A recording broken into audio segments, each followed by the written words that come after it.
Okay, welcome back, guys. We have another question from chapter 2 of Beer and Johnston textbook, and in this question we have three different vectors. We need to determine the x and y components of each force as shown.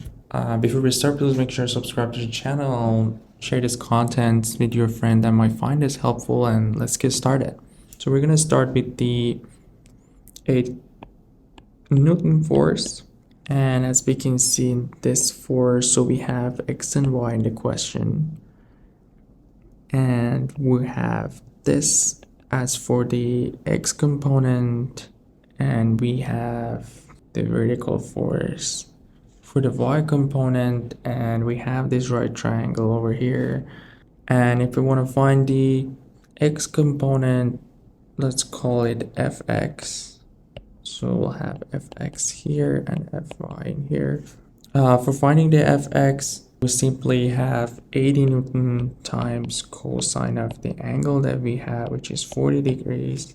And this is coming from the definition of the cosine. So if you want to find the cosine of 40 degrees, we'll have adjacent, which is fx, divided by hypotenuse, which is 80 Newton. So we're looking at this triangle here.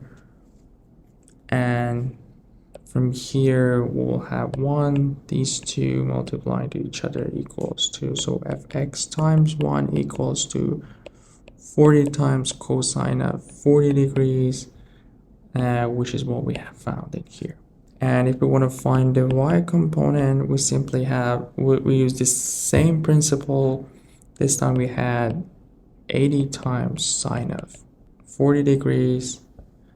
And again, that comes back from the definition of sine of 40, which will be opposite fy over hypotenuse, which is 80. Now we'll get back to the same thing. So if you want to calculate x and y component, we'll get 61.3 Newton for fx, and for fy we have 51.4 Newton. And that would be the answer for the first force, or the Fy. I'm going to clean up and we're going to go to the second force, or the 120 Newton force in the middle. So now we have this right triangle here. So this will be the x component and this will be our y component. So we are talking about the 120 Newton force. And for Fx, at this time, we know the angle between these two forces are 30 degrees, but what we need in here is this angle, which is 30 plus 40, or simply 70 degrees. And if we want to find fx, we'll go with the same angle. We have this time 120 hypotenuse times cosine of 70 degrees. Using the same principle for sine and cosine, and this would give us 41 Newton. And since both are in the positive direction, fx and fy, for the two forces that we have 80 Newton and 120 Newton, we have a positive sign. And simply we have same thing for fy. Again, we can see that fy is upward, so it means it's positive. So we have 120, and this time we'll have the sine of 70 degrees. And if we calculate this one, we'll get 112.8 Newton. That was everything for the 120 Newton. There's only one force left. I'm gonna show it in red.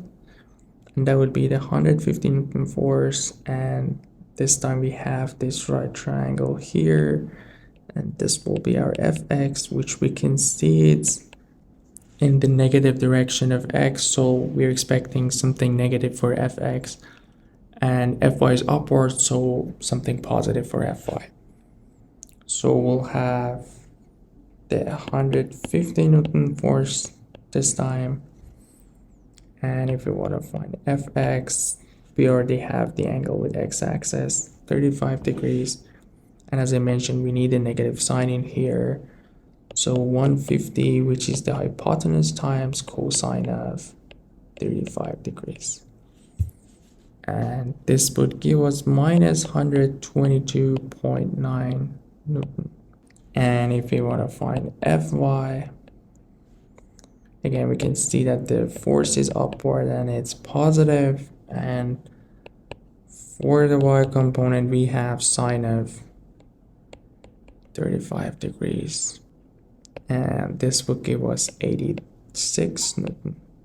So it seems as long as we have the angle with the x-axis, the cosine will be the x component, and the sine will be the y component, but that's only in the case that we have the angle with the x-axis.